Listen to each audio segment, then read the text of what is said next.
Que oremos a Dios para que Dios nos guíe esta mañana y el Espíritu Santo nos ayude. Padre, te damos gracias esta mañana.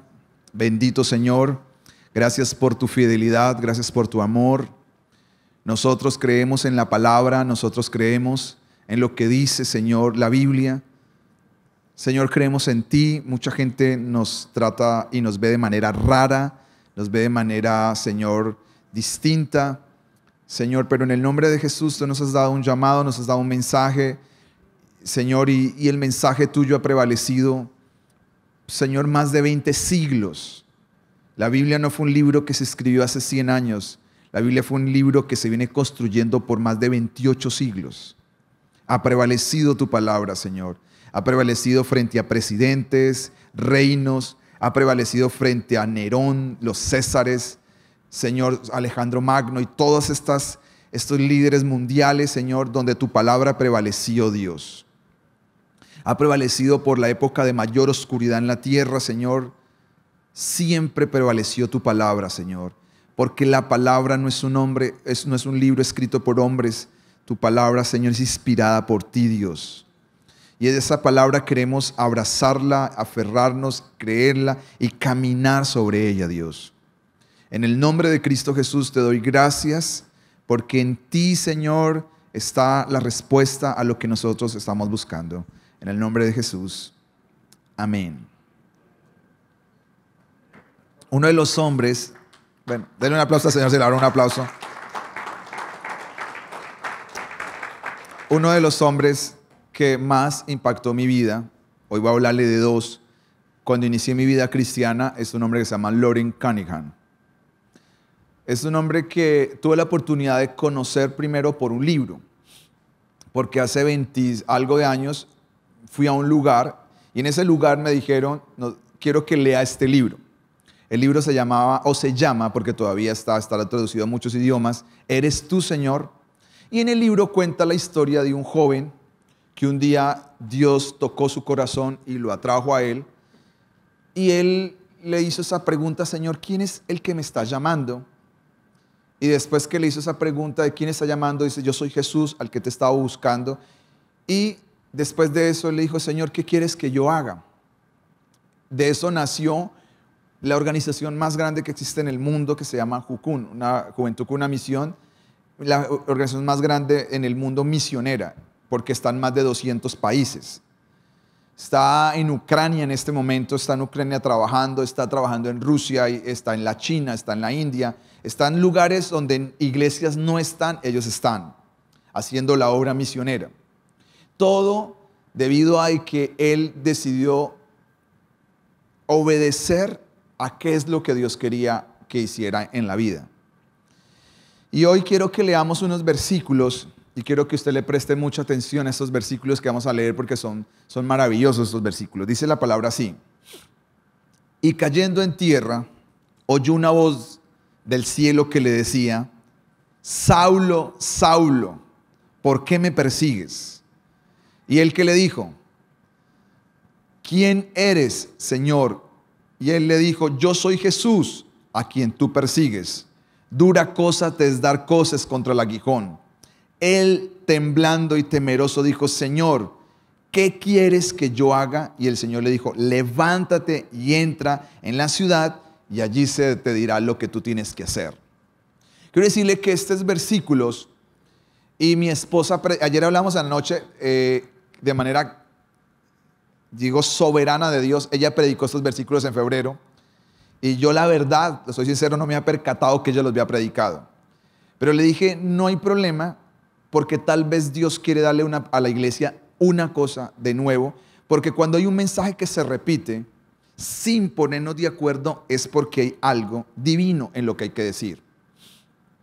Y en estos versículos que mi esposa leyó en febrero y que estoy leyendo hoy, y que el apóstol Pablo, que fue su experiencia con Dios, nos dice algo muy importante, que acá están dos preguntas que si usted puede responderlas bien y puede escuchar las respuestas correctas, su vida nunca será la misma. Así de sencillo lo que le estoy diciendo esta mañana.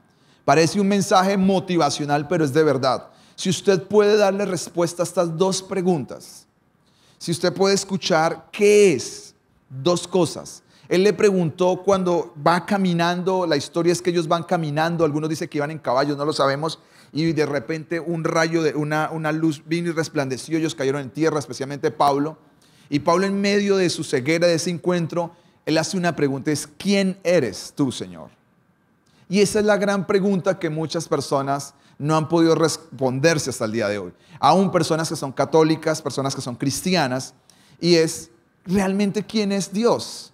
¿Quién fue el que me llamó? Y por eso empecé con el libro ¿Eres tú, Señor? ¿Quién es el que nos está llamando? ¿A quién estamos siguiendo nosotros? Simplemente es a un líder más, un líder religioso, son sectas, son religiones, porque en el mundo afuera, a través de la historia, nosotros nos encasillan como una religión más, dentro de las muchas que hay. Pero cuando comenzamos a entender la Biblia, nosotros no somos una religión. Nosotros estamos siguiendo a Jesús, que es Dios. Y que eso marca toda la diferencia, y que ahorita no tengo el tiempo para decirlo, y que en otras enseñanzas he tenido la oportunidad de compartir esto. Pero la gran pregunta es: ¿a quién seguimos? La pregunta es: ¿quién es Dios realmente para nuestras vidas? De las cosas que me preguntan la gente que se va acercando a esta iglesia y que ya ha estado en iglesias: ¿cuál es la visión de esta iglesia? Yo le digo: conocer a Dios y darlo a conocer a otros. Me dicen: no, yo quiero que me dé una visión, porque no la entiendo. Porque la gente confunde visión con estrategia. Entonces la gente está acostumbrada a estrategias, especialmente la gente que viene a iglesias ya. Una estrategia que los lleven a hacer esto, que los lleven a hacer lo otro, pero al final nunca conocen a Dios. Se pasan la vida en una iglesia y nunca conocieron a Dios. Porque la gente piensa que para conocer a Dios es que necesita meterse en un instituto teológico o bíblico para conocer a Dios. Eso va a ayudar, claro que va a ayudar. Pero la experiencia de conocer a Dios no es que usted se meta 5 años a estudiar teología y después dice: yo conozco a Dios como nadie lo conoce. Por supuesto que sí, por supuesto que no. Porque no necesariamente la información que usted tenga de Dios lo hace conocedor de Dios. Pablo, para las personas que no saben, hasta este momento tal vez es la persona mejor entrenada que habían en las Escrituras, sin ser cristiano. Porque Pablo estudió con un hombre que se llama Gamaliel. La Biblia lo nombra, y un momento Pablo dice: déjame jactarme un poco, y quiero decirles que yo crecí a los pies de Gamaliel. ¿Qué significaba esto?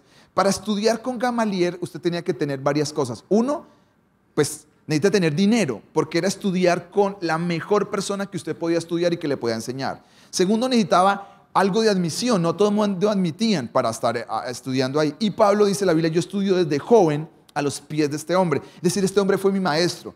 Decir que era su maestro le daba una gran reputación. ¿Y de qué estudiaba Pablo?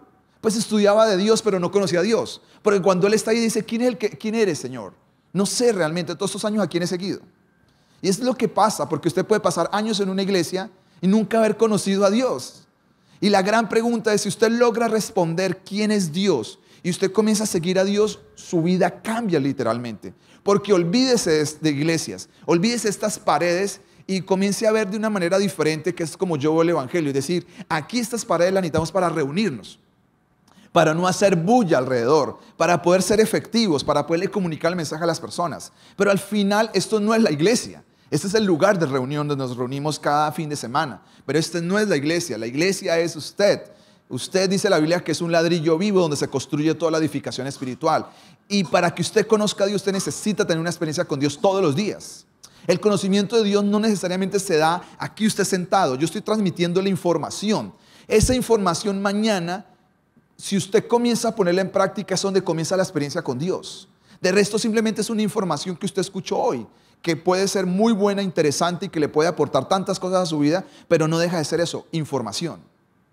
Esa información, que es la palabra de Dios, cuando comienza a caminar en nuestras vidas, es que la experiencia es diferente. Porque usted, cuando comienza a conocer a Dios, usted comienza a conocer a Dios en las cosas grandes, pero también en las cosas pequeñas, en los momentos difíciles, como en detalles de la vida. Usted conoce a Dios cuando se casa.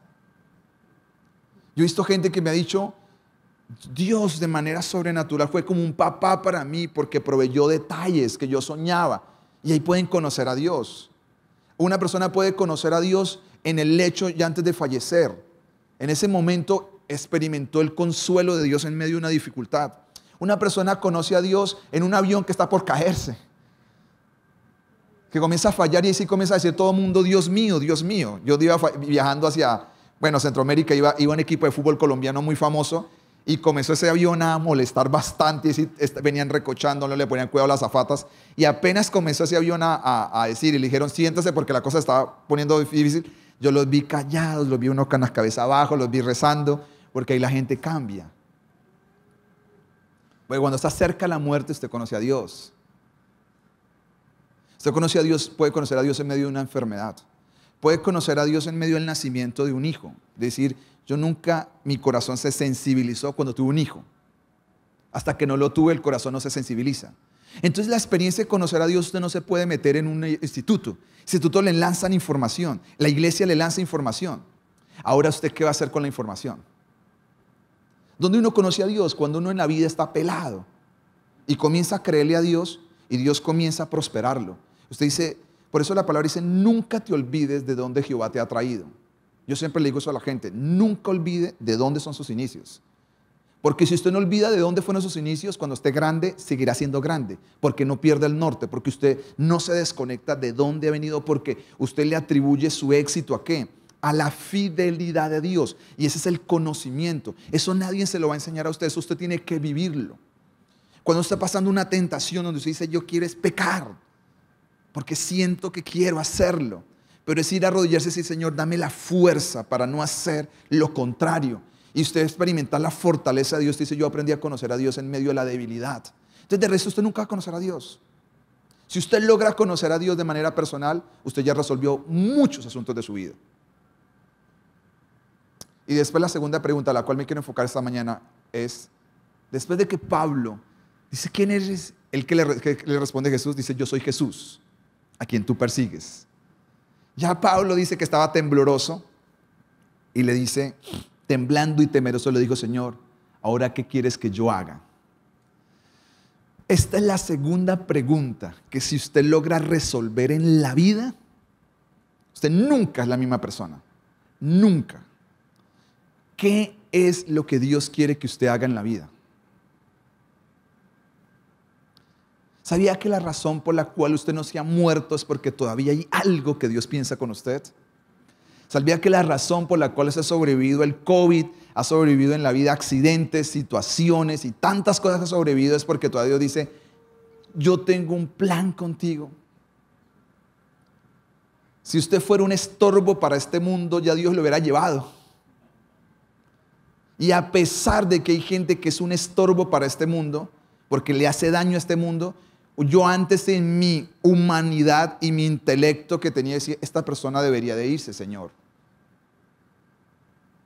Y el Señor me enseñó a tener misericordia y decir, no se ha ido porque le extiendo la gracia para que se arrepienta, a pesar de su maldad. Si usted no se ha ido, usted debería hacerle la pregunta a Dios, Señor, ¿por qué no me he ido? ¿Y para qué estoy acá todavía? ¿Qué quieres que yo haga, Señor, con mi vida? ¿Para qué quieres? Lo que la gente no sabe del Evangelio, que estos días se lo expliqué a una persona, es esto. Lo que pasa es que eso ya es otro nivel de cristianismo.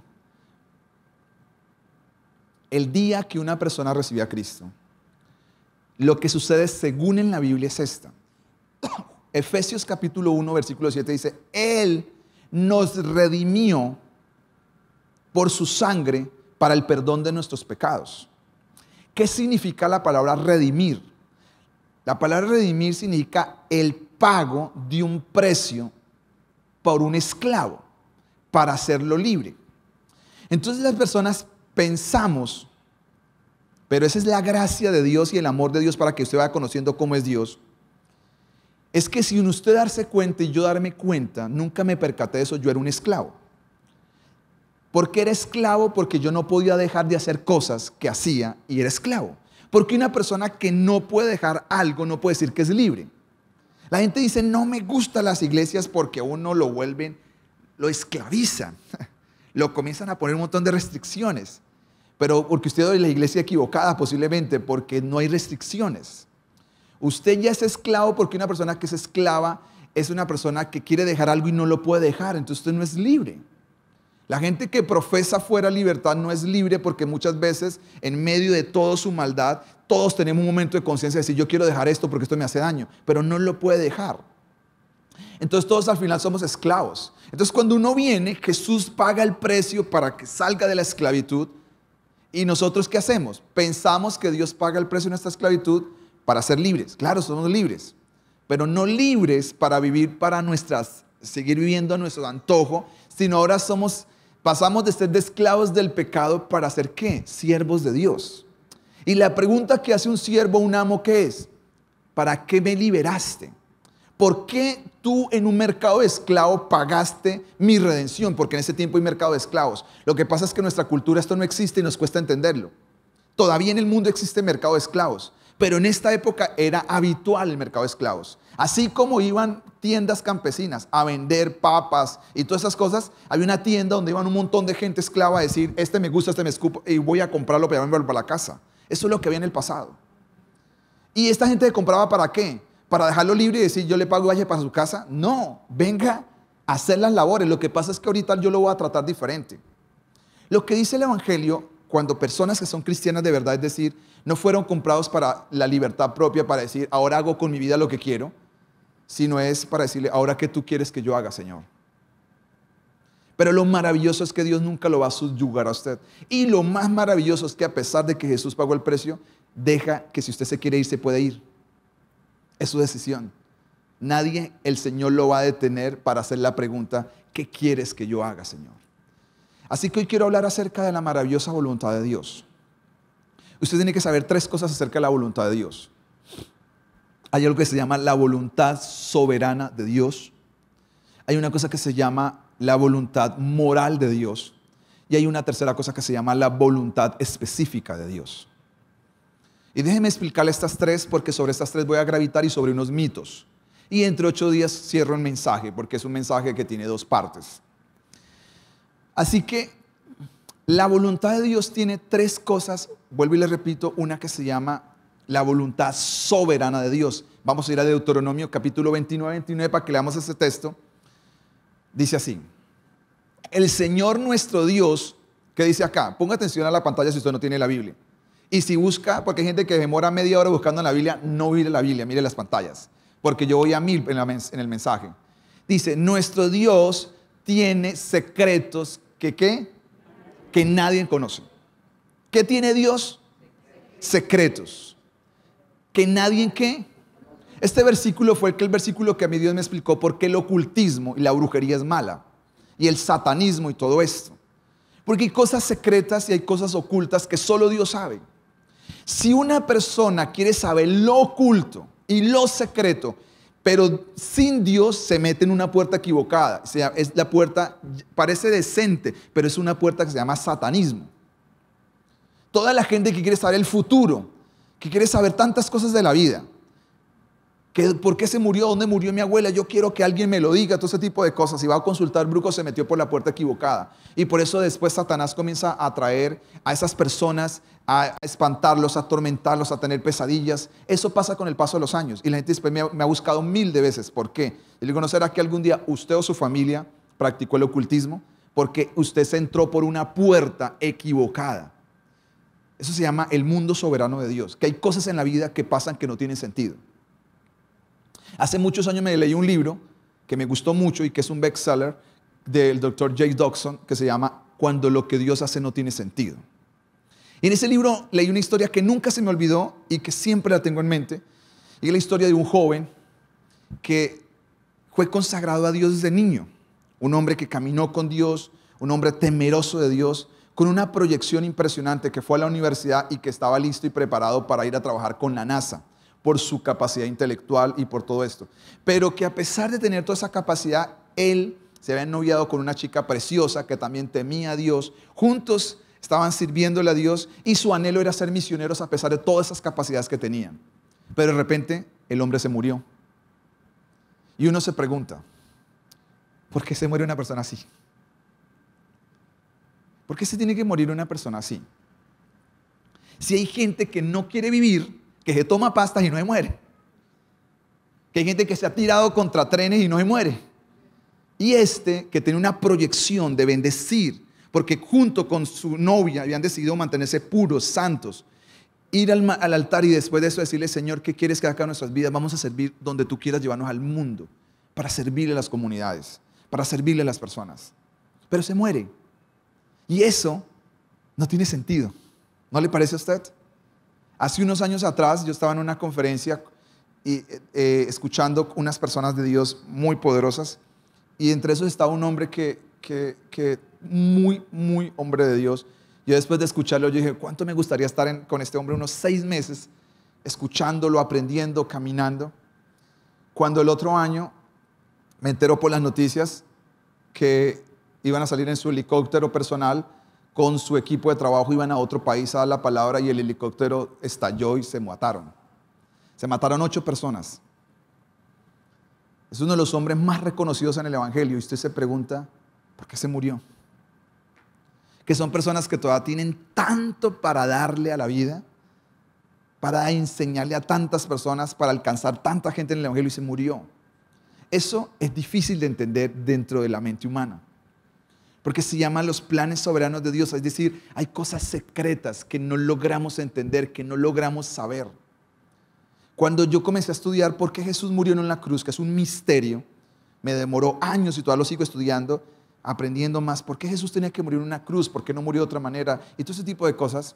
Me encontré una cosa que dice Hechos de los Apóstoles y es que a Jesús lo mata, dice Herodes, participa Poncio Pilato, dice los gentiles, que eran los romanos, y los malhechores. O sea, lo terminan matando puros malvados, pero después dice en Hechos de los Apóstoles capítulo 4, bajo el consejo, o sea, bajo el consentimiento de Dios. Es decir, Dios permitió y aprobó que su Hijo amado lo mataran malos. Dice, ¿por qué eso?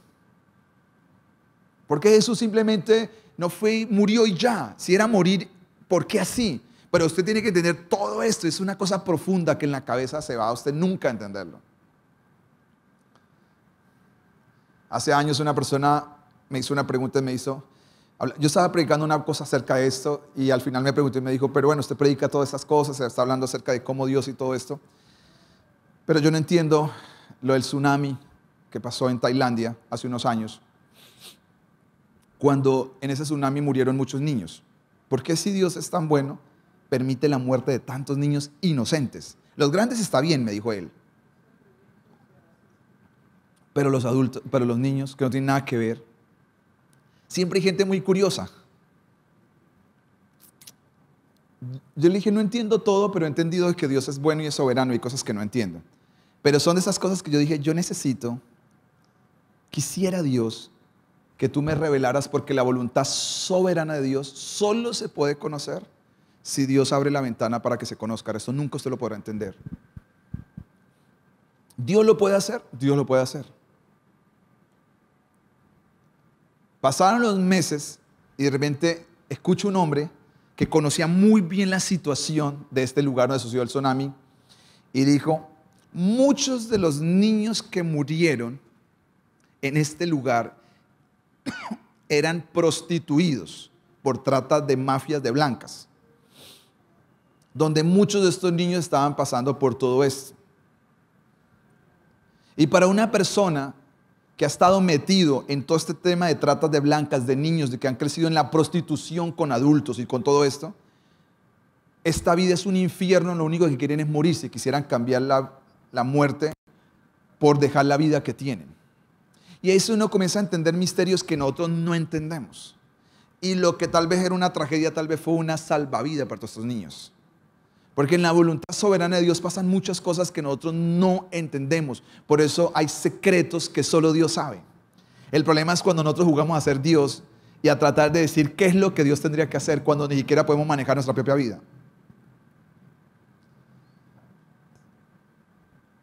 Si usted mira su vida, yo no sé hasta dónde usted ha sido exitoso manejando su vida. Y la gran mayoría de las personas no hemos sido exitosos ni manejando nuestra propia vida. Pero sí le queremos decir a Dios cómo tiene que manejar el mundo. Así que es muy equivocado de nuestra parte tratar de entender toda la soberanía de Dios. Entender tantos misterios que yo le podría decir misterio tras misterio, pero que sé que algún día tal vez tendremos oportunidad para decirlo. Como decían los predicadores antiguos, los caminos de Dios son profundos y misteriosos muchas veces. No místicos, misteriosos, porque hay cosas como esas que a veces no tienen sentido. Lo segundo que quiero decir es que habla acerca de la voluntad moral de Dios. Vamos a leer Colosenses capítulo 1, versículo 9. Dice la palabra así. Dice, por esta razón también nosotros, desde el día en que los oímos, no cesamos de orar por vosotros y de rogar que seáis llenos. ¿De qué? Del conocimiento de su voluntad en toda sabiduría y comprensión espiritual. La oración que hace Pablo por una iglesia. Yo tengo un calendario que tengo ganas de volverlo a sacarlo. La gente que inició con nosotros lo tiene o lo conoció, que se llama Olor Fragante. Es un calendario que hicimos todos los días, 7 veces a la semana, teníamos 300 oraciones. Las 300 oraciones las saqué porque hice un estudio de un mes, me dediqué un mes, ¿qué debe uno orar? Porque a veces la gente no sabe qué orar. Y yo dije, uno ora muchas cosas, pero no hay cómo orar en manera efectiva. Y una de las oraciones que nunca se me olvida es esta, y hasta el día de hoy hacemos por ustedes esta oración. Esta es una oración que hacemos por esta iglesia. Que la iglesia y nosotros como pastores y líderes seamos llenos del conocimiento de la voluntad de Dios. Porque uno pide, Señor, guárdalos, protégelos, líbralos, pero y eso está bien, pero también tiene que orar para que las personas puedan ser llenos del conocimiento de la voluntad de Dios. ¿De qué está hablando este versículo? Desde el inicio de la Biblia hasta el final de la Biblia está la voluntad moral de Dios para su vida. Es decir, usted no necesita decirle a Dios todo lo que quieres, lo que usted necesita es conocer la Biblia para entender qué es lo que Dios demanda de usted. Ahí usted va a conocer la voluntad moral de Dios. Es decir, cuando usted lee todos los mandamientos lo que habla es acerca de qué quiere Dios de mí. ¿Qué es lo que dice Dios acerca de no robar, no matar? Cuando usted estudia los 10 mandamientos a profundidad y comienza a verlo, digo, si nosotros practicáramos los 10 mandamientos, nuestras vidas serán diferentes, nuestras naciones radicalmente serán diferentes si nosotros practicáramos los mandamientos. Porque cada mandamiento, cuando usted lo comienza a entender, se da cuenta que todo está enlazado para la bendición de un país y de una ciudad y de una persona. Entonces, toda la voluntad de Dios, toda la voluntad moral de Dios está por el largo de toda la Biblia. Cuando usted comienza a saturarse, que es lo que va a explicar entre 8 días, un poco, cuando usted comienza a saturarse de la voluntad de Dios a través de su palabra, usted ya deja, no digo que de orar, sino de orar por cosas que no debería de orar. ¿A qué hago referencia con eso? Las personas no deberían de orar si se gastan la plata comprando un vestido o no se gastan la plata comprando un vestido. Señor, es tu voluntad que me compre este vestido o no me lo compre este vestido. Si usted piensa desde sus emociones, ¿qué van a hacer sus emociones? Pues que se lo compre. Si usted tiene su mente entrenada por la palabra, usted no hace esa pregunta. Usted dice, yo tengo la plata para comprármelo, ¿sí o no? No si lo compro o no lo compro. ¿Me estoy haciendo entender? Porque usted va comenzando a cambiar ciertas cosas. Usted no ora y dice, Señor, yo bendigo esos alimentos. ¿Será que me debo comer esto, Señor? Si usted tiene el uso santificado, usted dice, si esto atenta contra mi cuerpo, no necesito ni orar. Dios dice que todo lo que dañe el templo de Dios está en contra de Dios. Usted va conociendo la voluntad de Dios así. Hay gente que me dice, pastor, ¿y usted qué piensa de esta persona? Yo quiero presentársela, que usted cómo la ve. Le digo, pues yo no sé, yo no me voy a casar con ella. Varias veces me han preguntado, conózcamelo a ver qué tal y escúchelo a ver qué tal. Le digo, no, porque la gente piensa que es que uno tiene una cosa mística que le va a decir de una vez, no. Aunque a veces hay gente que la conozco de entrada, digo, yo no decidiría por esta persona, de entrada. Y siempre me ha salido casi lo que he discernido bien. Pero lo que siempre le digo a la persona es, usted debe decir, ¿qué dice la Biblia? La Biblia no le dice con quién casarse. No hay un versículo que diga, tu esposo va a ser así, flaquito, negrito, alto, tu esposa va a ser así. No, nada de esas cosas. La Biblia lo que le dice sí es una cosa. La voluntad moral de Dios dice, ¿tiene temor de Dios o no tiene temor de Dios? Punto. Feo o bonito, eso es un gusto. Yo me he dado cuenta que aquí en la iglesia vienen muchas mujeres bonitas con hombres feos. Hay gente que me ha dicho, oiga, sí que hay hartas señoras bonitas y los hombres feos. Digo, yo no sé. ¿Sí? Digo, no, es su gusto, yo no sé. Ese es un tema de cada uno. El tema es si tiene o no tiene temor de Dios. Ese es el tema. ¿Tiene o no tiene el temor de Dios? Porque la voluntad de Dios, la voluntad moral de Dios dice, cuando tú vayas a escoger un hombre o una mujer, lo que tienes que mirar es si esa persona tiene realmente temor de Dios. Lo demás, si es despelucado, calvo, gordas, lo que sea, eso ya es un tema que usted decide si le gusta. Pero la voluntad de Dios es la que usted tiene que mirar. ¿Cuál es la voluntad de Dios? Es, ¿tiene o no tiene el temor de Dios? ¿Lo tiene o no lo tiene? Sus gustos, sus preferencias, allá cada uno. Bueno, cuando usted va comenzando a entender la voluntad de Dios. Pues la voluntad de Dios le va a enseñar cómo manejar el dinero. El tema no es tenerle miedo al dinero. La palabra dice que el problema no es la plata, sino la raíz, el amor al dinero. La palabra dice que es malo acumular cuando usted no es generoso. La palabra dice cómo criar a los hijos. El problema no es, la gente dice, no, los hijos son hoy una carga para uno porque no lo dejan, uno tanta cosa. No, no es una carga. La palabra dice, herencia de Jehová son los hijos. ¿Qué es lo que tiene que uno mirar? Es, ¿qué es lo que dice la voluntad moral de Dios? El niño, niña, no importa. El tema es cómo nosotros los vamos a educar en los principios de Dios. El tema no es si usted se compromete o no se compromete en una iglesia. El tema no es usted por quién vota, por quién no vota. Usted decir, ¿qué dice la voluntad de Dios? En la Biblia no dice simplemente, usted va a elegir a tal persona y no va a elegir a tal persona. Pero la Biblia sí nos muestra las pautas de quién debe de gobernar un país. Eso sí dice la Biblia. Entonces, cuando usted conoce la voluntad moral de Dios, usted no está orando tanto. Hay gente que me dice, pastor, es que estoy confundido, me parece que debe ser tal persona. Usted está confundido por la información que usted tiene del mundo. Pero si usted dejara de escuchar el mundo y comenzara a escuchar la palabra de Dios, rápido entendería por quién hacerlo y por quién no hacerlo. No necesitaría tanta cosa. Porque los seres humanos somos susceptibles a ser engañados y autoengañarnos. Dios dijo en Jeremías, engañoso es el corazón más que todas las cosas. Si hay algo que tiene el ser humano engañoso es su corazón. Lo tercero que tengo que decirle acerca de la voluntad de Dios es que la voluntad de Dios hay una manera específica. Es decir, no solamente Dios tiene una voluntad soberana que a veces no la vamos a poder entender, no la vamos a poder percibir. ¿Por qué fuimos escogidos al Evangelio? Yo no entiendo hasta el día de hoy, solamente le doy gracias a Dios por haber sido escogido por el Evangelio. Yo pienso, hay mucha gente joven que era mejor que yo, mejor testimonio que yo. Chicos que iban a la iglesia católica, que eran monaguillos. Yo nunca fui a la iglesia. Nunca me gustaron las cosas religiosas. ¿Y por qué Dios me escogió a mí? No lo entiendo. Pero solamente le doy gracias a Dios por haberme escogido para ser su hijo. Y le doy gracias a Dios por darme el privilegio de haberle servido a Él. Son misterios. Posiblemente mucha gente que está acá sentado es mejor que yo como persona. Tal vez ha hecho cosas más buenas en la vida. Pero ¿por qué Dios escoge a personas? Eso es una cosa soberana. Soberana que Él hace, que Él escoge, que Él llama. Lo segundo que usted tiene que entender es que la voluntad de Dios, todo lo que Dios te quiere saber de Dios para su vida, para su comportamiento en la vida está en la Biblia. Pero lo tercero que quiero decirle hoy está en Efesios capítulo 5, versículos 15 al 17. Dice así, preste atención a estos versículos. Dice así que tengan cuidado de cómo viven. No vivan como necios, sino que. O sea, este versículo nos enseña dos cosas. Que sí existe una manera correcta de vivir y una manera incorrecta de vivir. Primero, hay gente que vive de manera correcta y hay gente que no vive de manera correcta.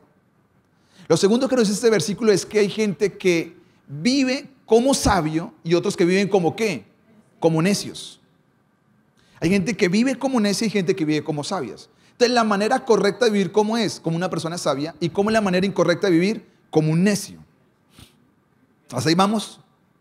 Mira lo que dice el versículo siguiente. Porque nos va explicando cómo viven los necios y cómo viven los sabios. Dice, saquen el mayor provecho de cada oportunidad en estos días malos.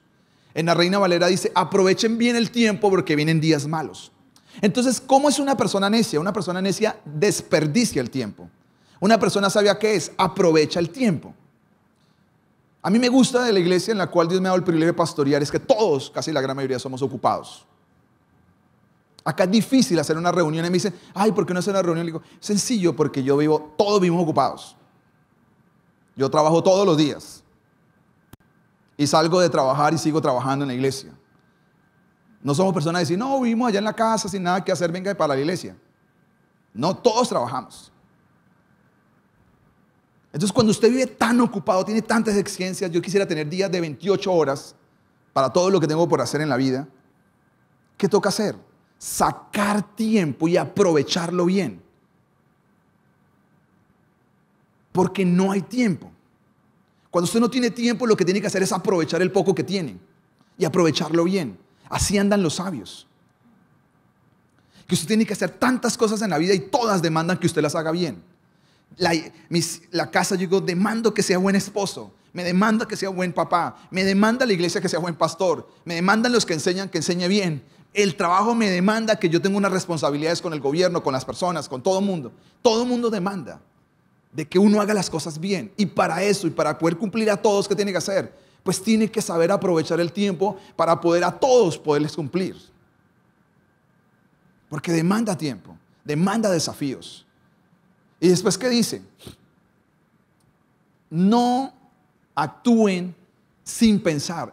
¿Cuál es la segunda característica de los necios? Hacen y después dicen, yo no pensé. ¿Qué hacen los sabios? Piensan y después ejecutan. Van pensando y van ejecutando. La persona que actúa sin pensar va a tener que trabajar el doble para después recoger el reguero de todo lo que hizo mal por haber no pensado antes lo que iba a hacer.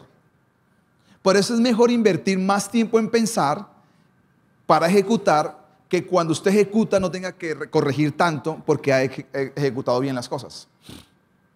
Pero ahí sigue en línea de pensamiento para llegar a esto. Más bien, ¿qué es lo que tiene que hacer una persona que vive bien? Más bien lo que tiene que hacer la persona que es. Procuren entender lo que el Señor quiere que usted haga. Si usted quiere ser un sabio al nivel de Dios, lo que usted tiene que buscar, ¿qué es? ¿Qué es lo que Dios quiere que yo haga? Y ahí viene, esto se llama la voluntad, yo le llamo así, específica de Dios para su vida. Y esta es la más desafiante de todas. ¿Por qué? Porque ahí donde está el desafío que cada vez me preguntan, pastor, estoy pensando irme del país, para España, para Canadá, para Estados Unidos. ¿Qué piensa usted? Digo, mi hermano, lo voy a acompañar en la oración, pero usted tiene que decidir. Ahí es donde usted tiene que escuchar la voluntad de Dios y Dios está planeando con usted tenerlo allá. Cada año me preguntan con quién debo de casarme, qué piensa de tal persona, qué piensa de esto. Digo, usted tiene que ir a buscar a Dios porque es una decisión que usted va a tomar. ¿A qué me voy a dedicar a trabajar?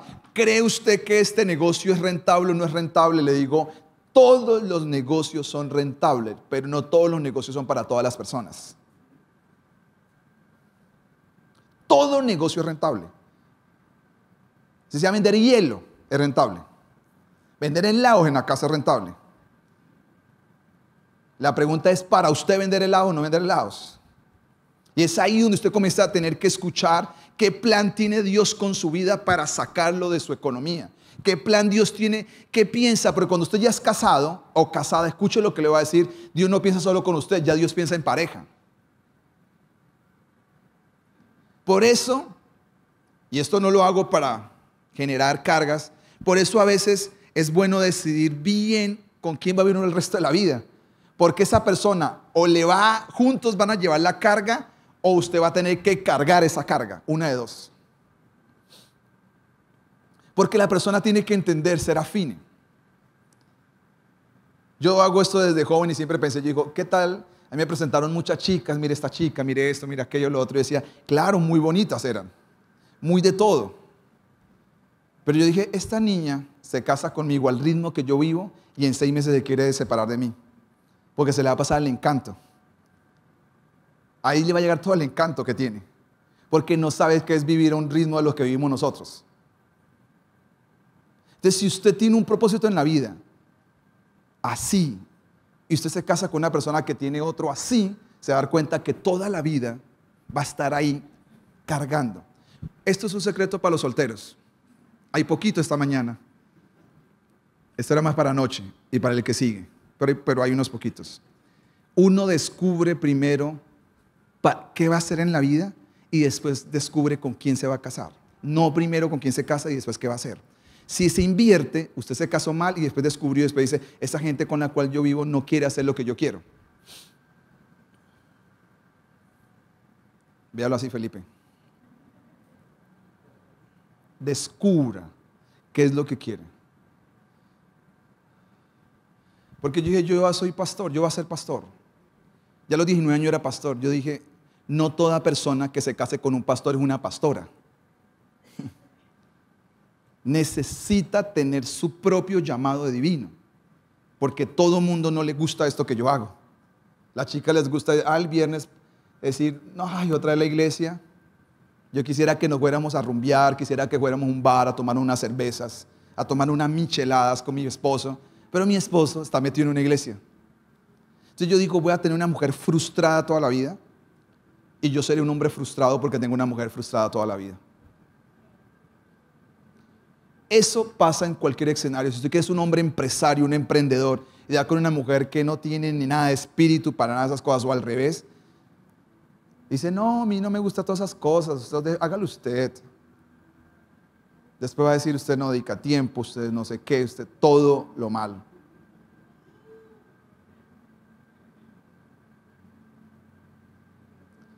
Eso se llama voluntad específica de Dios, que va coordinada con la voluntad soberana de Dios y que va alimentada también por la voluntad moral de Dios.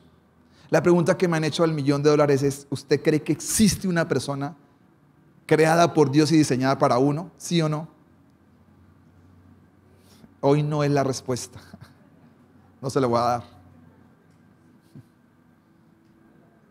Pero creo que hay personas que encajan mejor que otras.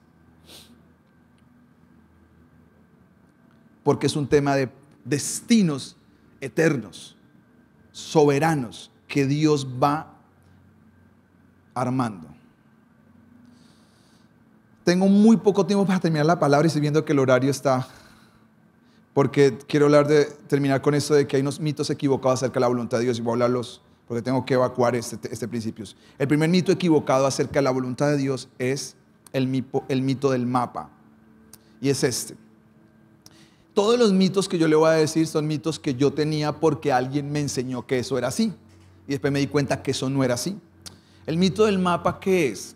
Que Dios a usted le va a entregar el mapa de toda su vida si descubre la voluntad que Él tiene para usted.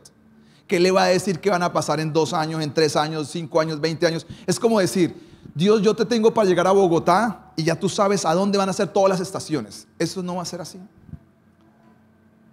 Uno va poco a poco entendiendo más cosas que Dios tiene preparados para la vida de uno.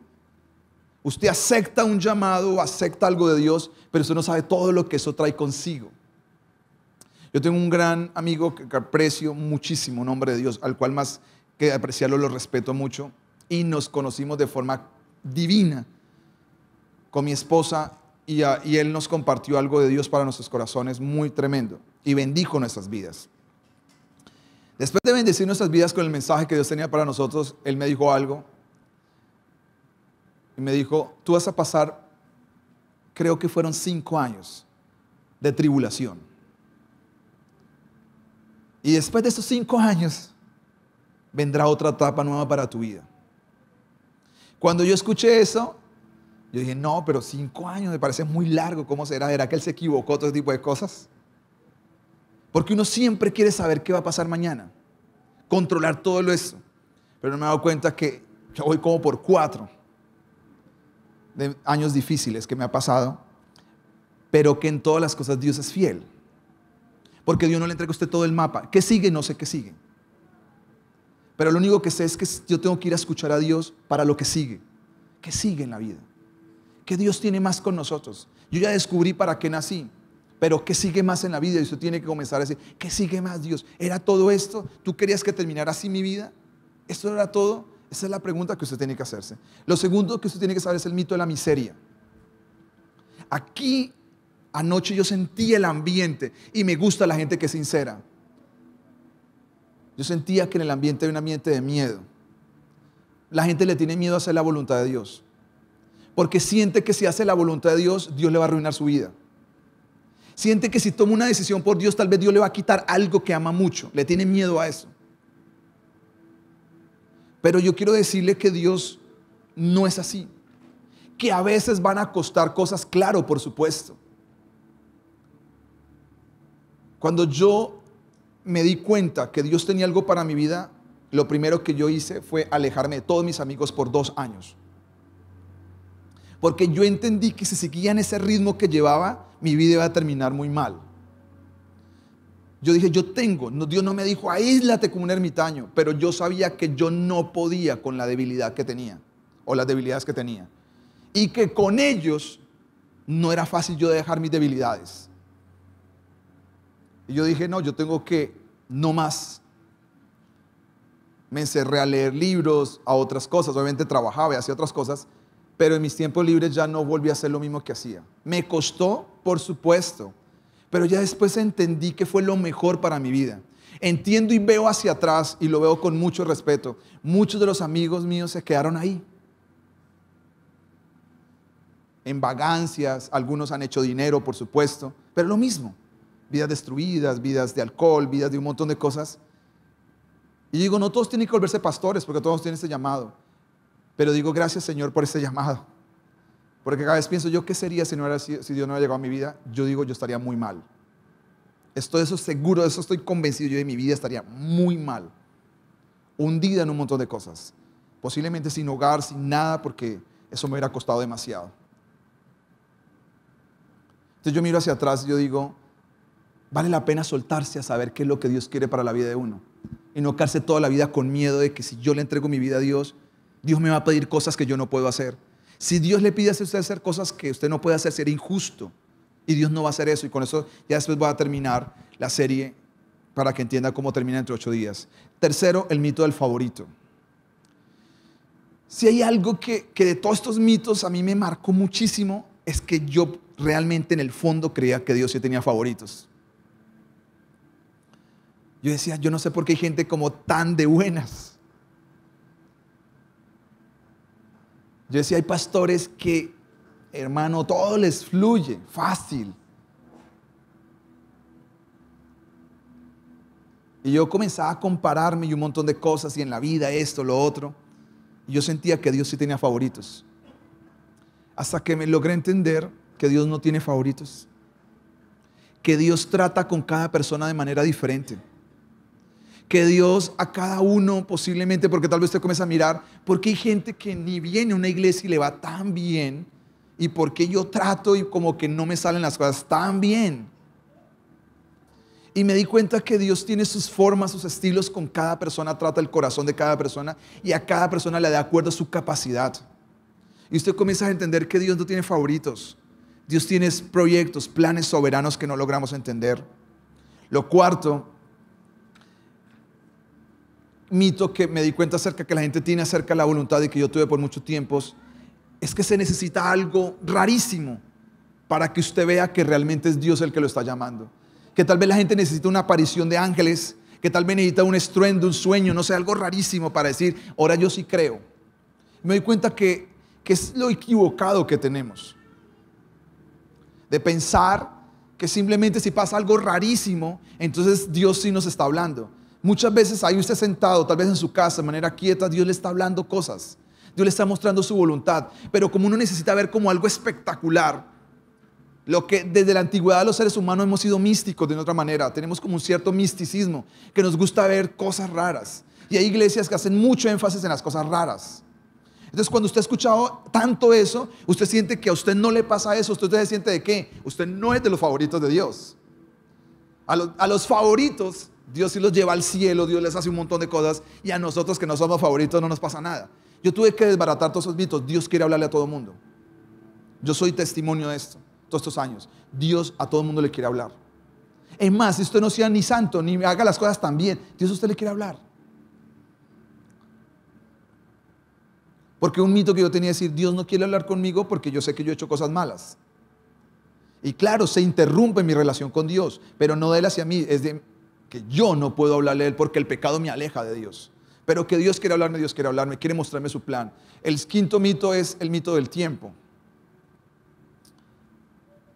Yo por muchos años, como mi público fue joven, pues siempre me dirigí a los jóvenes y les decía a los jóvenes algo que yo aprendí de joven, y es, entre más rápido usted descubra en la vida para qué está en este mundo, usted va a ahorrarse muchas cosas en la vida. Su vida va a ser más efectiva, porque usted no va a invertir su tiempo mal. Porque usted sabe para dónde está. Usted vive con un propósito. Lo que gasta su energía, lo que gasta toda su esencia es eso. ¿Para qué vivimos? ¿Para qué estamos? Y cuando usted camina así, pues obviamente es diferente. Pero hay un mito que tienen las personas y es creer, sobre todo las personas adultas, que Dios ya no tiene nada con ellos. Hace mucho tiempo estaba leyendo acerca de misiles teledirigidos. Una cosa que se creó hace muchos años. Y estos misiles teledirigidos tienen una cosa bien interesante, y es que los misiles internamente tienen una inteligencia artificial. Pero a pesar de que esos tienen su propia inteligencia, son dirigidos, por eso se llaman dirigidos por un computador. Y lo que hace es que cuando los lanzan para decir van directo a tal lugar, ellos en el camino tienden a ir perdiendo, entonces vuelven y lo recalculan, se llama eso. Volver a recalcular para llegar al destino. Y yo pienso que es una buena analogía para el tema de los cristianos y los seres humanos. Nosotros tenemos la tendencia a que Dios nos lanzó para algo y coge para otro camino. Pero Dios tiene toda la habilidad de volver a recalcular el camino de las personas que perdieron el camino. Yo le digo esto, ya no siendo joven como antes, y le digo a las personas adultas, y me digo a mí mismo, Dios siempre tiene algo que decirle a usted, por muy adulto que sea. Si usted dice, pero es que yo ya soy una persona muy adulta, le digo, ok, si usted no se ha muerto, es porque Dios todavía tiene algo con usted. El libro de Joel, capítulo 2, 25, dice algo muy bueno, una promesa que yo quiero que usted lea, a pesar de que el tiempo está un poco avanzado, pero quiero que la lea, que se vaya con eso esta mañana. Dice así, yo voy a restituir, la palabra restituir es restaurar, los años que comió la oruga, el saltón, el revoltón, la langosta, mi gran ejército que envié contra vosotros. Dios tiene el poder de restaurar los años que se perdieron. Pero el tema es si usted vence sus temores, decir, Señor, ¿para qué mi vida todavía está acá en la tierra? ¿Qué tú quisieras que yo haga con mi vida, Dios? Porque a veces la gente se queda con la motivación del mensaje, pero nunca se hace la pregunta verdaderamente, ¿qué es lo que tú quieres, Señor, conmigo? Y lo último, mi mito, es el mito del misterio. El mito del misterio es así de sencillo. Es como si yo llamara a mis hijos y les dijera, mira, yo sé algo que los podría hacer ustedes totalmente felices y exitosos. Pero también sé algo que si ustedes no lo hacen, serían infelices. Y mis hijos con gran emoción me preguntaran, ¿qué es, papá? Yo le dijera, no le voy a responder. Tienen que descubrirlo por ustedes mismos. Si es algo que ellos no saben, ¿cómo lo van a descubrir? Y a veces pensamos que Dios es así, que Dios sabe algo de mí tan importante, pero no me lo quiere decir. Y que yo tengo que rogarle tanto para que me lo diga, hasta por fin convencerlo que me lo diga. Y me di cuenta que eso no era así. Que esas son ideas que otra gente le mete a uno, especialmente a la gente religiosa. Y descubrí por qué no escuchamos a Dios. El problema no es Dios, somos nosotros. Estamos tan ocupados. La gente quiere escuchar a Dios, pero está haciendo devocionales o hablando con Dios con aplicaciones de la mano. Está viendo mensajes que le están respondiendo y está hablando con Dios. ¿Cómo Dios le va a hablar a usted así? Sus oídos están muy ocupados. Su cabeza está muy saturada de información, noticieros, redes sociales, tantas cosas. Yo siempre le digo a la gente, usted tiene que un día, para tomar una decisión trascendental en la vida, tomarse un día. Si yo voy a tomarme un día para escuchar a Dios. Y a veces no es suficiente. Entonces usted se desconecte de todo. Una de las iglesias que yo comencé este movimiento acá en Neiva, pero no pude sostenerlo porque pasaron muchas cosas y ahí vinieron un montón de crisis, vino la pandemia, es que todos los años estábamos ayunando 21 días en enero. Y esto lo aprendí en una iglesia de Estados Unidos porque ellos por 21 días se desconectan de todo. ¿Para qué? Para escuchar a Dios, para los próximos negocios que van a hacer, para las próximas decisiones que van a tomar. Los jóvenes van a hacer 21 días de ayuno, ¿para qué? Para saber qué es la voluntad de Dios para sus vidas. Pero la gente quiere escuchar a Dios, pero simplemente no quiere hacer nada para escucharlo. Usted quiere escuchar a Dios, Dios quiere hablarle. El problema es que Dios no tiene los oídos suyos, sus oídos están para todos lados menos para Dios. Pero la voluntad de Dios, si usted la busca, la va a encontrar para su vida. Tarde o temprano la va a encontrar. Es cuestión de golpear, es cuestión de indagar, es cuestión de saber que Dios va a venir y le va a mostrar ese misterio. Así que pongámonos en pie. Dentro de 8 días seguiré con esta otra parte de la serie. Y es cómo escuchar la voluntad de Dios de manera personal. Cómo Dios habla.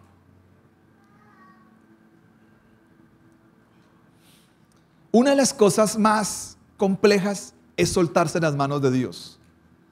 Decirle a Dios, Dios, yo decido saber qué es lo que tienes para mí, Señor.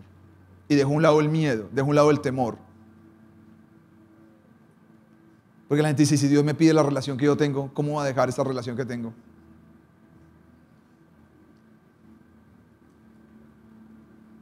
Muchos cuando son jóvenes no pueden entender esto porque no son papás. Muchas cosas de la Biblia yo las entendí cuando fui papá.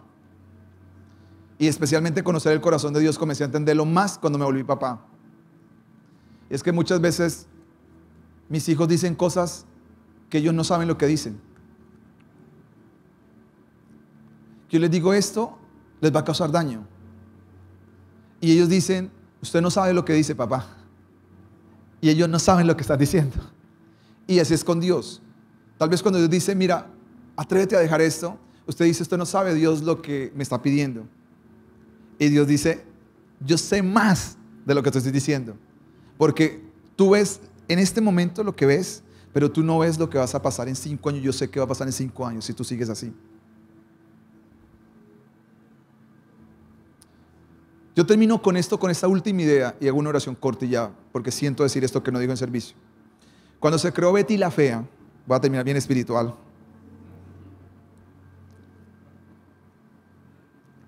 Fernando Gaitán tenía más de un final, el cual duró pensándolo mucho tiempo cuál sería el final de Betty la Fea. Porque a raíz del éxito tan grande que tenía Betty la Fea, que tiene hasta el día de hoy, no sabía cuál podría ser el final. Entonces escribió 3 finales de Betty la Fea.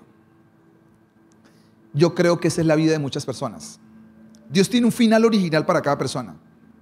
Pero a raíz de las decisiones de las personas, posiblemente se escriba otro final alternativo. Pero ese no era el original. Porque Dios tiene un plan, pero usted va decidiendo lo que usted quiere hacer. Dios dice, suéltate. Tú dices, no, yo no me voy a soltar. No es el tiempo. Espéreme, Dios. ¿Qué va a hacer Dios? Lo va a esperar. ¿Cuánto? El tiempo es necesario. El tiempo es suficiente. Lo va a esperar. Ese es Dios. Pero esta mañana será una bonita oportunidad para decirle, Señor, yo venzo el miedo. No sé qué me viene el mañana, pero quiero decir, ¿qué quieres que yo haga contigo, Señor? ¿Qué es lo que tú quieres que yo haga, Señor? ¿Está listo? No hay muchos amenes. Es que eso no es tan fácil. Y por eso yo no lo quiero presionar a algo que no es tan fácil. Pero solo quiero que eso le entre al corazón. Es decir, que hoy se vaya usted pensando, ¿estaría yo dispuesto a decir, Señor, qué quieres que yo haga? Quiero saber qué es lo que tú tienes para mi vida y quiero hacerlo fielmente. Señor, te doy gracias en el nombre de Jesús esta mañana. Gracias por este tiempo maravilloso. Gracias por esta oportunidad, Señor. Espíritu Santo, dejamos a un lado el miedo, Señor, y las ideas equivocadas a sentir que tú eres un padre malo y que solo buscas arruinarnos la vida y que quieres aguar la fiesta cuando vivo en una fiesta. Señor, ayúdame a vencer el miedo, a dar pasos, y un paso tan importante que es soltarme para hacer tu voluntad en mi vida, Señor.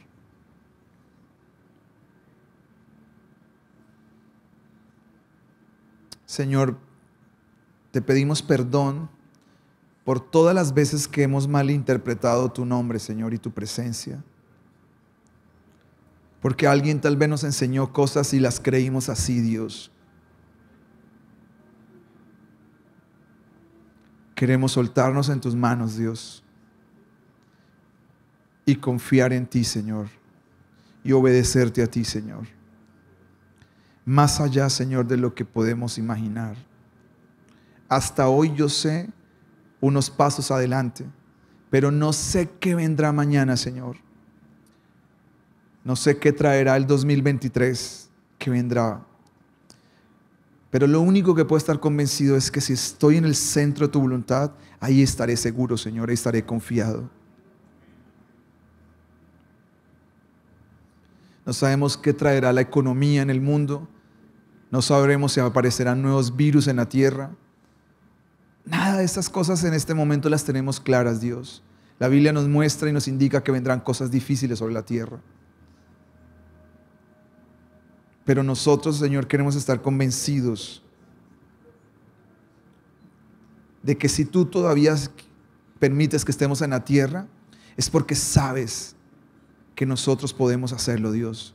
Tú sabes que tú nos vas a guardar aún en medio de la tragedia, en medio de la dificultad, Señor.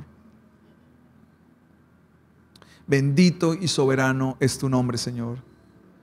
A ti te damos el honor, a ti te damos la gloria y toda la alabanza esta mañana, Jesús. Gracias por cada persona que vino el día de hoy, Señor. La gloria y la presencia de Jesús vaya con ellos. Señor, como Pablo oró por la iglesia, yo oro por ellos, para que sean llenos del conocimiento de tu voluntad, para que cada uno de ellos sepa qué es lo que tiene que hacer con su vida, Señor, para que tú les enseñes y les dirijas en sus caminos, a los más jóvenes como a los más adultos que esta mañana están en este lugar.